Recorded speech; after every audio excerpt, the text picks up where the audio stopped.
Sa TV5. Hindi.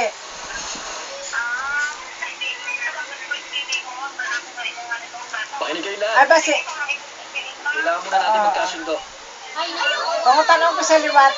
Kailangan natin magtulungan laban sa isang malaking kalaban. At ang mga kalabang yun ay sina Ma'am at Dad. Ano ba yung sinasabi mo? Nakaupo na siya na kanya lang. Oh. Pangitahan ko na lang. Ay, pungko na. Kailangan magtulungan tayong lahat. Ay, di ba, boy? Pangitahan ko na lang siya. Yes. Masyado yata. Oh, pungko na na. Oo. Yan lang. Cheerleader. Tama na nga yan. Wala naman sa atin may gusto Oo. ng ganito. Oo. Gusto ko na tawag ng Toto. Magkasundo na tayo. Salamat. Paano natin gagawin ba Nag-upo nila? na siya. Sino Nay, ba nakakalam kung paano ang upo mga na. ulo nila? Maliban sa atin Ganyan lang. talaga yan ang style niyan. Mabalik yan. Mabalik po. Ano.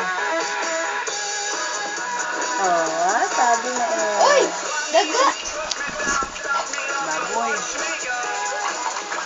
Mga loko, mga batay. Ilang mami, ilang ikaw, di ba sila nagbaboy?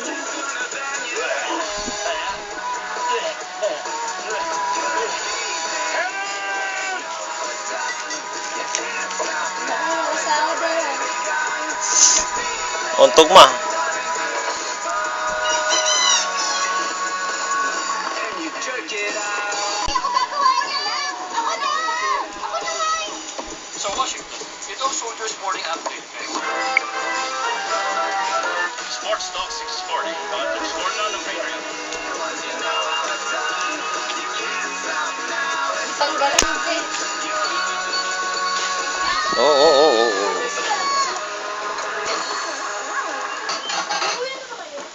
Ay, naku, ano ba to? Guys, nasa na yung mga gulay? Aba, mukhang namili yata si Frank. Ano naman ang amoy na yun? Ano ba yan? Kadiri naman yan. Atay ba yan?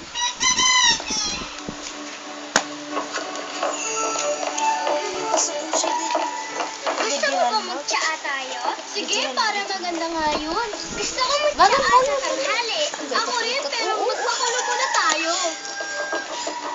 Kevin! Be, Atin! bangun be, bangun. Kanang kamay! Tigilig. Na! Gigil. Harap sa kanan! Na! Yung mga lalaki, puro lalaki. Lagay sa harap! Na! Ha? Hindi ba? Ready? Fire! Ready? Frank. Sandali, Frank. Frank! Paano mo ilagos yung martilyo niya? Wala naman talagang martilyo. Pero, parang sumusobra na yata tayo. Baka kasi mapahamak ang mga bata. Magtiwala ka lang. Di kasi sila protektado ng kanilang cuteness factor. Magiging maganda ito. Yan!